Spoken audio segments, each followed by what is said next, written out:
কয়দিনকার থেকে হেভি ঠান্ডা লাগতেছে, আজ হেভি।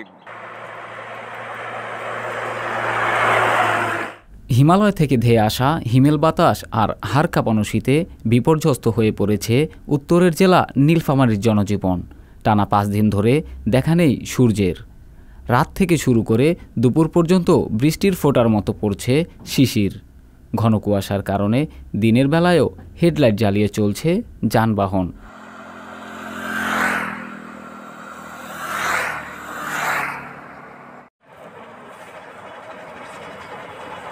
তীব্র এই শীতের কারণে বিপাকে পড়েছেন খেটে খাওয়া নিম্ন আয়ের মানুষ।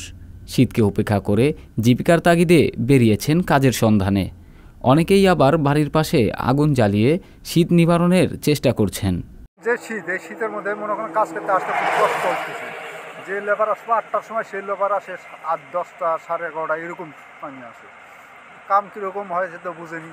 আজকে হেভি ঠান্ডা লাগতেছে, কয়দিনকার থেকে হেভি ঠান্ডা লাগতেছে, আজ হেভি প্রচুর ঠান্ডা। কাঁপতেছি আমরা, আজকে খুব কাঁপতেছি, ঠান্ডা হেভি ঠান্ডা।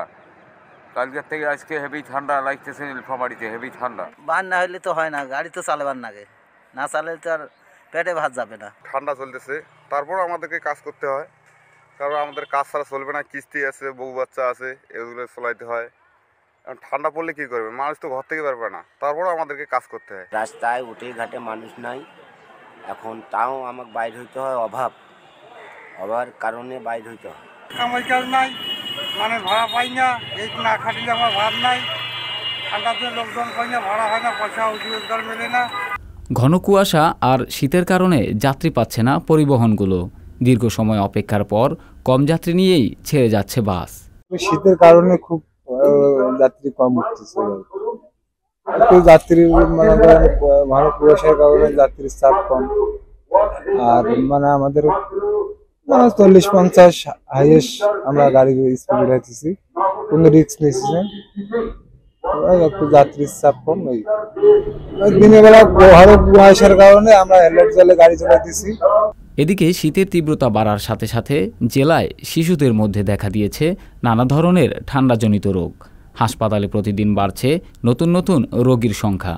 এই শীতের প্রকোপ বাড়ার সাথে সাথে আমরা যে বিষয়টা খেয়াল করি যে ভালনারেবল যে গ্রুপ, বিশেষ করে আমাদের শিশু বাচ্চারা অনেক বেশি রোগে আক্রান্ত হচ্ছে। বিশেষ করে ঠান্ডাজনিত রোগ যেমন pneumonia, allergic rhinitis, bronchiolitis, bronchial asthma ও অন্যান্য শ্বাসকষ্ট নিয়ে অনেক বাচ্চা আমাদের সদর হাসপাতালে ভর্তি আছে। আগে যেখানে দেখা যেত যে শ্বাসকষ্টের জন্য 5 থেকে 10টা রোগী ভর্তি থাকতো, সেখানে এখন প্রায় 25 থেকে 30টা রোগী ভর্তি হচ্ছে। এবং এই শ্বাসকষ্ট রোগীর পাশাপাশি দেখা যাচ্ছে ডায়রিয়া রোগীর সংখ্যা অনেক বেড়ে গেছে।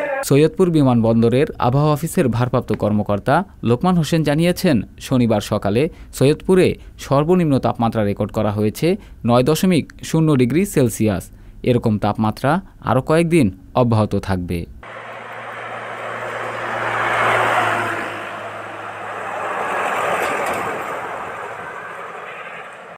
সংবাদ, ফিচার ও অনুষ্ঠানের জন্য ভিজিট করুন সংবাদ প্রকাশের ওয়েবসাইট এবং যুক্ত থাকুন ফেসবুক পেজ ও ইউটিউব চ্যানেলের সঙ্গে।